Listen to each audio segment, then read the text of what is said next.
आज मैं आकांक्षा गुरु बहन आप लोगों को श्री वाल्मीकि रामायण का अयोध्या कांड का दूसरा सर्ग सुनाती हूँ, जिसमें राजा दशरथ द्वारा श्री राम के राज्याभिषेक का प्रस्ताव तथा सभासदों द्वारा श्री राम के गुणों का वर्णन करते हुए उक्त प्रस्ताव का सहर्ष युक्त समर्थन है।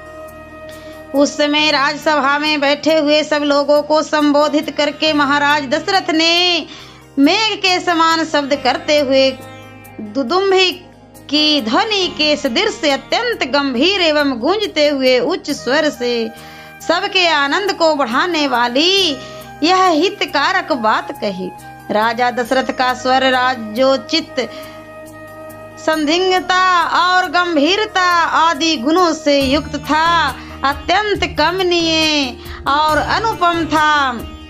वे यह अभियुक्त रसमय स्वर से समस्त नरेशों को संबोधित करके बोले, सज्जनों, आप लोग को यह तो विदित ही है कि मेरे पूर्वज राजाधिराजों ने इस श्रेष्ठ राजा का, यहाँ की प्रजा का किस प्रकार पुत्र की भांति पालन किया था। समस्त इक्ष्वाकु वंशी नरेशों ने जिसका प्रतिपालन किया है, उस सुख भोगने के योग संपूर्ण जगत को अब मैं भी कल्याण का भागी बनाना चाहता हूँ।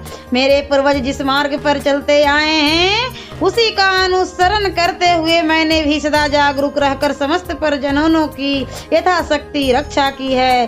समस्त संसार का हित साधन करते हुए मैंने इस शरीर को श्वेत राज छत्र की छाया में बूढ़ा किया है। अनेक सहस्र यानी 60,000 वर्षों की आयु पाकर जीवित रहते हुए अपने इस जरा जीर्ण शरीर को अब मैं विश्राम देना चाहता हूँ। जगत के धर्म पूर्वक संरक्षण का भारी भार राजाओं के शौर्य आदि प्रभावों से ही उठाना संभव है। आज जितेंद्रिय पुरुषों के लिए इस बोझ को ढोना अत्यंत कठिन है।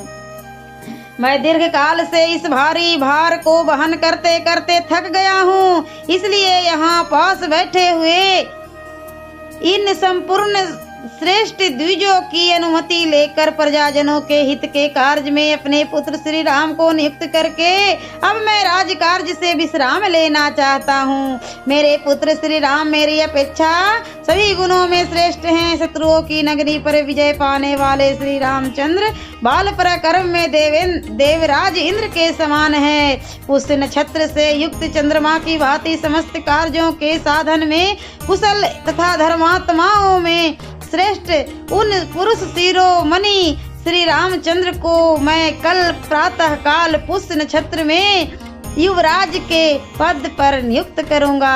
लक्ष्मण के बड़े भाई श्रीमान राम आप लोगों के लिए योग स्वामी सिद्ध होंगे। उनके जैसे स्वामी से संपूर्ण त्रिलोकी भी परम सनाथ हो सकती है। ये श्री राम कल्याण स्वरूप हैं। इनका शीघ्र ही अभिषेक करके मैं इस भूमंडल को तत्काल कल्याण का भागी बनाऊंगा। अपने पुत्र श्री राम पर राज्य का भार रखकर मैं सर्वथा केस रहित निश्चिंत हो जाऊंगा। यदि मेरा यह प्रस्ताव आप लोगों को अनुकूल जान पड़े और यदि मैंने यह अच्छी बात सोची हो तो आप लोग इसके लिए मुझे सहर्ष से अनुमति दें अथवा यह बतावे कि मैं किस प्रकार से कार्य करूं। यद्यपि यह श्री राम के राज्याभिषेक का विचार मेरे लिए अत्यंत प्रसन्नता का विषय है तथा यदि इसके अतिरिक्त भी कोई सबके लिए हितकर बात हो तो आप लोग उसे सोचें, क्योंकि मध्यस्थ पुरुषों का विचार एक पक्षीय पुरुष की अपेक्षा विलक्षण होता है, कारण कि वह पूर्व पक्ष और अपर पक्ष को लक्ष्य करके किया गया होने के कारण अधिक अभ्युदय करने वाला होता है। राजा दशरथ जब ऐसी बात कह रहे थे उस समय वहां उपस्थित नरेशों ने अत्यंत प्रसन्न होकर उन महाराज का उसी प्रकार अभिनंदन किया जैसे मोर मधुर के कारव फैलाते हुए वर्षा करने वाले महामेघ का अभिनंदन करते हैं।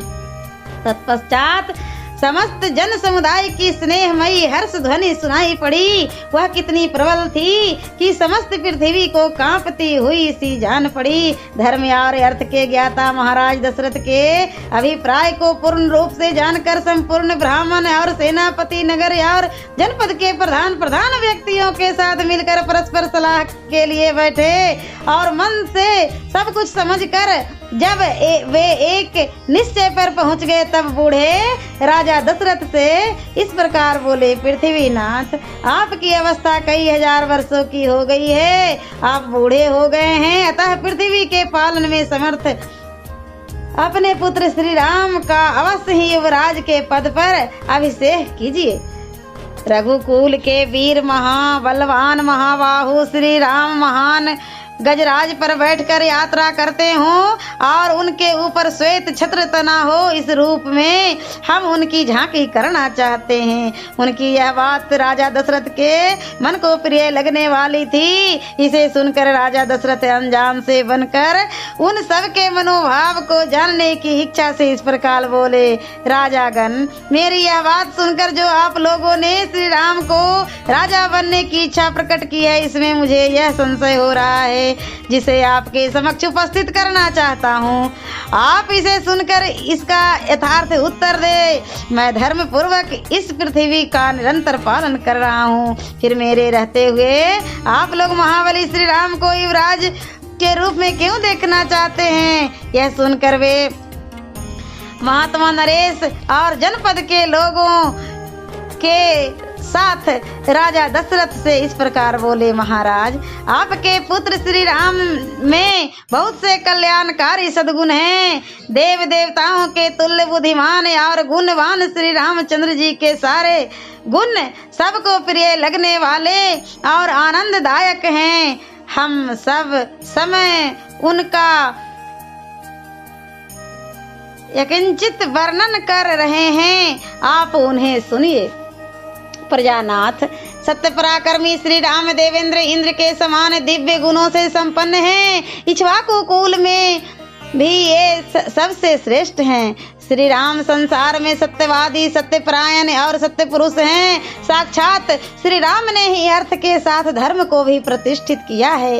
ये प्रजा को सुख देने में चंद्रमा की और क्षमा रूपी गुण में पृथ्वी की समानता करते हैं। बुद्धि में बृहस्पति और बल पराक्रम में साक्षात सचीपति इंद्र के समान हैं। श्री राम धर्मज्ञ, सत्य प्रतिज्ञ, शीलवान, अदोषदर्शी, शांत, दीन दुखियों को संतावना प्रदान करने वाले, मृदुभाषी, कृतज्ञ, जितेंद्रिय, कोमल स्वभाव वाले, अस्थिर बुद्धि, सदा कल्याणकारी, असूया रहित, समस्त प्राणियों के प्रति प्रिय वचन बोलने वाले और सत्यवादी हैं।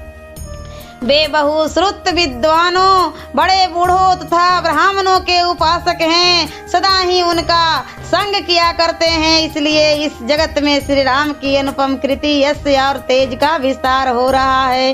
देवता, असुर और मनुष्यों के संपूर्ण अस्त्रों का उन्हें विशेष रूप से ज्ञान है।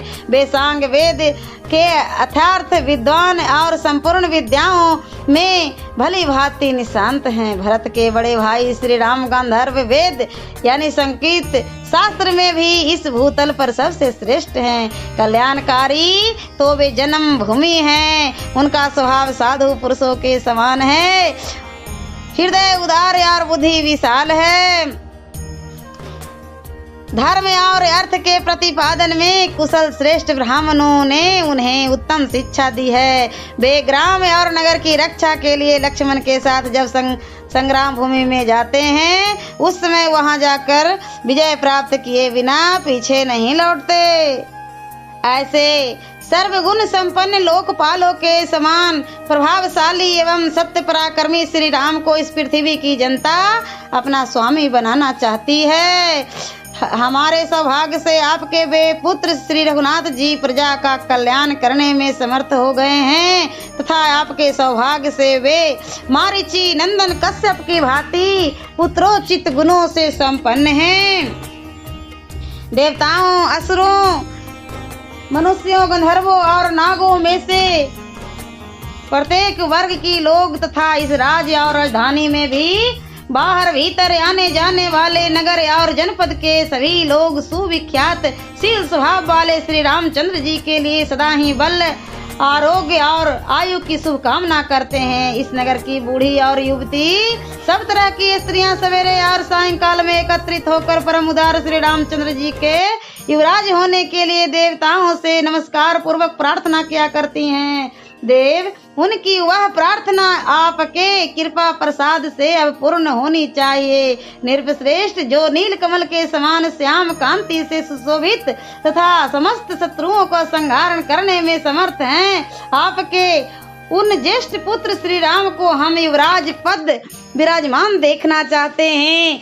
अतः वीरदायक महाराज, आप देवादिदेव श्री विष्णु के समान पराक्रमी, संपूर्ण लोकों के हित में संलग्न रहने वाले और महापुरुषों सहित सेवित अपने पुत्र श्री रामचंद्र जी का जितना शीघ्र हो सके प्रसन्नता पूर्वक राज्याभिषेक कीजिए। इसमें हम लोगों का हित है। सियावरे रामचंद्र की जय। और अयोध्या कांड का तीसरा सर्ग मैं अगले वीडियो में सुनाती हूँ।